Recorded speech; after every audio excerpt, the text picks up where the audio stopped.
قبل فترة تواصلت معي واحدة من الجهات، وبقول لكم في نهاية القصة أنا وين أريد أوصل، لأن في عندنا أسر جالس يأثر فيهم هذا الأمر، وفي عندنا بنات أو شباب جالس يأثر فيهم هذا الأمر. تواصلت معي هذه الجهة، قالت لي كلثم إحنا عندنا ملف حالة ونريدك تطلع عليه. طيب إن شاء الله. وما شاء الله في السنة الماضية في حراك حلو، يعني تعاون بين الجهات، وهو الهدف واحد في النهاية. عموما قلت لهم طيب رسلوا لي الملف الحالة. رسلوا لي ملف الحالة، درسته وشفت هل ممكن أعطيهم رأي فيه. لما درست ملف الحالة من هذه الجهة، باختصار القصة هي والموضوع أو القضية صايرة بين رجل، هذا الرجل عنده زوجة مطلقنها وعندها أطفال بنات وأولاد، كل يوم يشتكي عليها في مكان، كل يوم يشتكي عليها في مكان، يوم إساءة، يوم إهمال، يوم يشتكي عليها بالجهة الفلانية أن هي مقصرة في تدريسهم، يوم يشتكي عليها أن هي مقصرة في نظافتهم، يوم مقصرة عليه، كل يوم يشتكي عليهم شيء.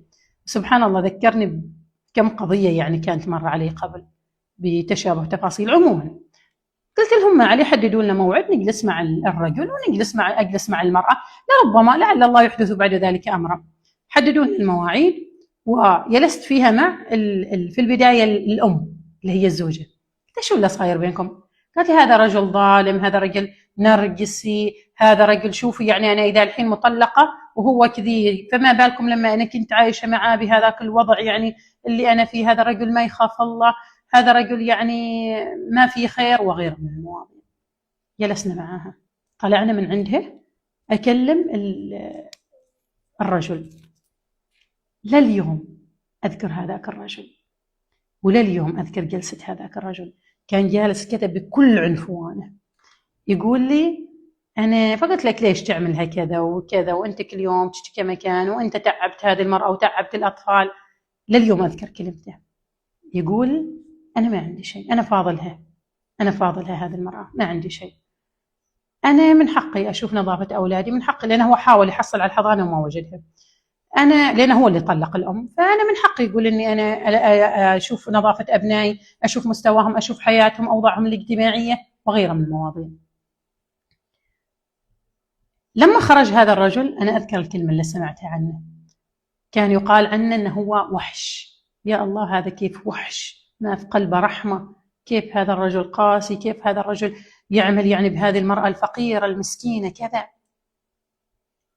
قلت لهم طيب متى محتاجين انتوا يعني لأنهم يعطوني يعني وقت، يعني أشوف هل ممكن نحن نعمل حاجة أو خلاص نرفع يدنا من الموضوع. قلت لهم متى ممكن؟ قالوا لحد التاريخ الفلاني. قلت لهم طيب. أنا وراجعة سبحان الله من خط مسقط لحد ما وصلت صحار، وأنا كنت مشغولة على الإيميلات بالتليفون، بس أنا صورة هذاك الرجل كل ما شوية يعني خلصت حاجة رجعت لي صورته، كل ما خلصت حاجة رجعت لي صورته.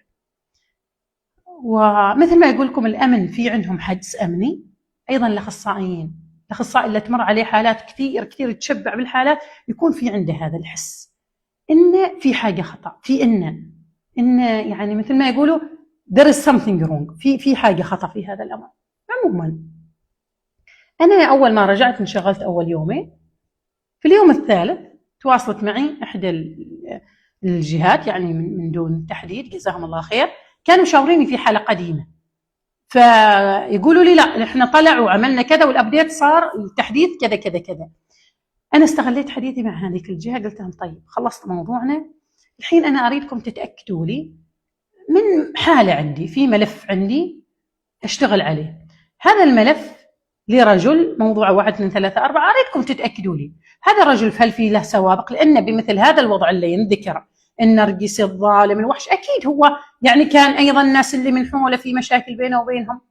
فقلت لهم تاكدوا لي من هذا الرجل، في عنده مشاكل، في عنده شيء، في قضايا، في حاجه. قالوا لي طيب. والله قبل نهايه اليوم كانت واصلتني بياناته. في نفس اليوم رسلت لي احدى الاخوات قلت لها حددوا لنا موعد الاسبوع القادم، تقول لنا مع الام والاب. قلت لا انا محتاجه فقط الاب. رحنا للاسبوع اللي بعده، ولما دخلت عليه لا زال بهذه الجلسه العنفوانيه الكبرياء. قال لي يقول انا ما عندي شغله غيركم انتم، كل يوم مستدعيني، خلاص ادوا عملكم وشوفوا هذه المراه شو عامله بهذه الاطفال. فقلت لا ابو فلان انت ليش ما قلت للناس وللاخصائيين وللجماعة اللي أنت تجلس معهم بين فترة وأخرى، إن أنت عملت هذا كله انتقاما لنفسك، وانتقاما لذاتك، وانتقاما لكبريائك. ليش ما قلت لهم إن أنت اكتشفت إن هذه المرأة خانتك بدل الرجل رجال؟ ليش ما قلت لهم إن أنت مكسور؟ ليش ما قلت لهم إن أنت لازلت مجروح؟ ليش ما قلت لهم هذا الكلام؟ ليش جالس تبين بهذه النظرة القاسية عند الجميع؟ لأني أنا متأكدة الرجل اللي عنده شيء بيدافع عن نفسه كثير. هو ما كان يدافع عن نفسه، كان يقول اعمل لا تعملوا، أنا ما عندي شيء، أنا وراها. ما كان يدافع عن نفسه. علشان كذا يعني الأمر كان في إنه لما قلت له تغير في ثواني، ولاحظ يعني حتى بدت عيونه يعني تدمع. قال لي استاذة كيف عرفتي عن الموضوع؟ قلت له ما سر، هو ما قضية، يعني ما أمر صعب. احنا يعني في عندنا يعني صفة رسمية إن ما الموضوع ما صعب. ليش ما قلت لهم إن أنت جالس يعني تنتقم لكرامتك كرجل؟ قال استاذة لو قلت لهم من بيزوج بناتي؟ لو قلت لهم بكرة ونعرف عن أمهم من بيزوج أولادي ومن بيتزوج بناتي؟ أنا حاتي أولادي. قلت له بس يعني أنت واصل لمرحلة أنت تصنف فيها بحسب اللي أنا سمعته كوحش. كلمة ما بسيطة، كوحش. قلت له شو قصتك؟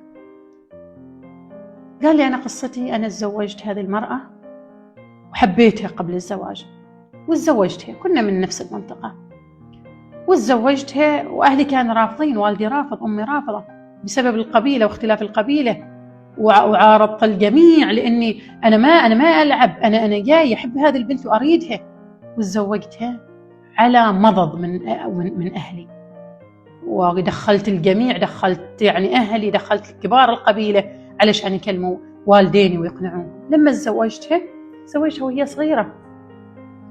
قالت لي أنا زميلاتي كلهم يدرسون، أنا ما درست. يقول والله يا أستاذة حطيت السلفية على السلفية ودرستها في جامعة خاصة أو في كلية خاصة علشان تدرس، عشان ما تحس إنك ما تهون علي، علشان ما تحس إن هي فيها نقص أو تحس بنقص. يقول بعدين بعد ما تخرجت قالت لي أنا أريد أحمل، أريد أشتغل. يقول قلت لها أنا ما أحب المرأة تعمل، أنا ما مرتاح لهذا الموضوع.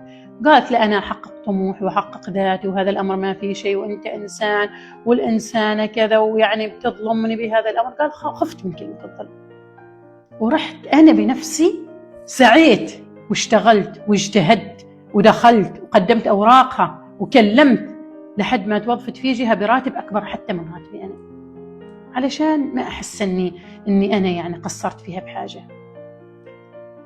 وبعدين في يوم من الأيام يقول كان في طلبية طالبين الطلبية الظاهر، أنا احتجت الهاتف، تليفوني بيطفي يعني والشارج في السيارة، فبدل لا أوصل له أنا مسكت تليفونها، كان عند واحد من الأولاد، إني أدخل رقم هذا المندوب وأرسل له صورة البيت.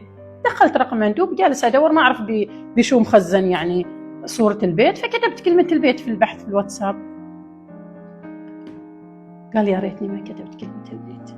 لما كتبت كلمة البيت شفتها في مراسلة بينها تظهر المراسلات كلمة البيت مثلا تكتب وتظهر عندك قائمة الكلمة هذه وين موجودة في أي محادثات. واحدة منهم حط الهدية عند البيت وروح، واحدة منهم أنا وصلت البيت، واحدة منهم طيب يعني أنا أنتظرك عند البيت، واحدة منهم. يقول أنا لازلت عايش في هذه اللحظة، أنا لازلت عايش في هذاك المكان، أنا لازلت عايش في الصالة في الكورنر المعين من بيتي، أنا لازلت عايش في هذاك المكان من زمان. أنا وثقت فيها ثقة عمياء لدرجة إني أنا أسأل نفسي اليوم أنا وين كنت، كيف كنت مغفل لهالدرجة، كيف أنا وصلت لمرحلة إن هي تخونني مع صديق عمري. يقول أنا ما مستوعب الأسماء اللي أنا شفتها، أنا ما مستوعب الصوتيات اللي فتح، هذا صوت لأن هي قالت تسجلهم بأسماء أخرى، هذا صوت فلان، هذا صوت أبو فلان، هذا صوت خالي، هذا صوت تخوني مع خالي، تخوني مع صديق عمري، تخوني مع، يقول وصلت لمرحلة ما قدرت، يقول بكل برود طلبت منها في نفس اليوم تطلع من دون أي تصرف مني. طلعت يقول وما تحملت، بعد كم أسبوع يقول أنا ما طلعت حتى المسجد، ما كنت أصلي في بيتي، رميت عليها يعني أو طلقتها. صورت المحادثات وخضيت للجهة المعنية على أساس أني أنا أريد أني أنا تكون حضانة أبنائي عندي، ولكن طبعا الأهل القانون فاهمين هذه الفكرة، أن ما يعتد به بسبب الدليل، يعني أنه هو كأنه هو اعتدى على هاتفها وجاب الدليل من هاتفها، وكأنه هو فتش التليفون، فما يعتد بهذا الأداء عموما. وقال أنا يعني ما أنسي اللي عملته حالي، هذه المرأة كسرتني، هذه المرأة جرحتني، أنا ما قادر أتزوج لليوم، أنا ما قادر أتزوج لليوم لأني ما أثق في النساء. أعطيتها كل حاجة، كنت وفي بكل حاجة، بس هذه المرأة ما كانت وفية وكسرتني وهدمتني وحطمتني. أنا اليوم جايينكم أنا إنسان محطم، أنا إنسان محطم. ما كنت ناوي أذكر هذه القصة لو ما كنت عرفتيها. أنا تأكدت من القصة وطلع كلامك كل اللي قاله صح، كل كلامه صحيح. فقلت له شوف أبو فلان، أنا أعرف أن اللي مريت فيه صعب، وأعرف أنه قاسي، وأعرف أنه جارح، وأعرف أنه مؤلم، ولكن لا تعاقب الأبناء بذنب أمهم ارتكبته. هذا الأبناء كل يوم يستدعوهم مكان، وكل يوم رايحين مكان، وكل يوم طالعين من مكان، وكل يوم يشوفوا هذا الوضع، ووالدنا يشتكي على والدتنا. أنت تخاف أن ما حد يتزوجهم، لكن حتى لو تزوجوهن بناتك، وحتى لو أولادك زوجوهم، بكرة لربما ما يستمروا في هذه الزيجات. الموضوع ما موضوع من يتزوجهم، رب بيسر لهم من يتزوجهم، لكن بكرة يمكن ما يستمروا بسبب هذه الأمور اللي جالسين يشوفوها. وشرحت له تأثير هذا الأمر. قال لي رأيك أستاذة؟ قلت له رأيي أن أترك هذه المرأة، خلاص اتركها واحتسب أمرك لله سبحانه وتعالى. قال طيب. أنا خذيت منه موافقة جزاه الله خير يعني نصية أن أنا أذكر القصة. قال نعم من دون تفاصيل أو بتغيير بعض الأمور عموما. قال لي طيب. لليوم أذكر لما طلع من المكتب، طلع مسح دموعه وطلع مكسور كسرة ما يعلم فيها إلا الله سبحانه وتعالى. لما دخلوا علينا الأخصائيين قلت لهم خلاص بيتنازل هو عن أي حاجة وبيترك هذه المرأة، خلاص بيتركها رأفة يعني في هذه الأطفال ورحمة. طلع، أنا أذكر كلمة سمعتها لما طلع، كان بعض الأخصائيين ما موجودين، فلما دخلوا قالوا شو عملتوا مع الوحش؟ لليوم أذكرها، شو عملتوا مع هذا الإنسان المتوحش؟ فشرحت لهم الموضوع. ما كل ما نشوفه حقيقي، ولا كل ما نسمعه حقيقي، ما كل القصص اللي نسمعها حقيقية، لها طرف آخر، وفي قصة أخرى لبعض القصص لها جانب آخر. لما اليوم طالع لنا هذه الأفكار إن الرجل سيء والرجل، لأن هذه المرأة وجدت كثيرين يصفقوا لها، كثيرين يقولوا لها الله يعينك، الله يصبرك، الله. هم ما يعرفوا الأمر اللي حاصل، هم ما فاهمين هذا الرجل إنه بيشيلها لباقي عمره فقط علشان يستر على أبنائه وعلشان هذه المرأة. فمثل ما في رجال سيئين في نساء سيئات، ومثل ما في نساء جيدات في رجال جيدين. الرجال فيهم الخير والبركة. لا نعمم مفاهيم إن استغفر الله الرجل كأنه خلق علشان ينكد على المرأة، لا، في رجال كثير مظلومين، في رجال كثير مظلومين، وفي رجال كثير رائعين، في رجال كثير يحافظوا على بيوتهم، في رجال كثير صابرين على زوجاتهم أيضا، مثل ما في نساء رائعات صابرات أيضا في رجال. جزاكم الله خير. ولكن كانت لازم تصل هذه الفكرة، كانت لازم تصل لتوعي يعني مجتمعي فيما يخص هذا الأمر. أسأل الله سبحانه وتعالى أن يجبر قلبه جبرا هو وليه، ورب العالمين بيعوض. أنا متأكدة عوض الله رائع، عوض الله رائع. بارك الله فيكم. واعتذر جدا أني أنا طولت عليكم، جدا أعتذر.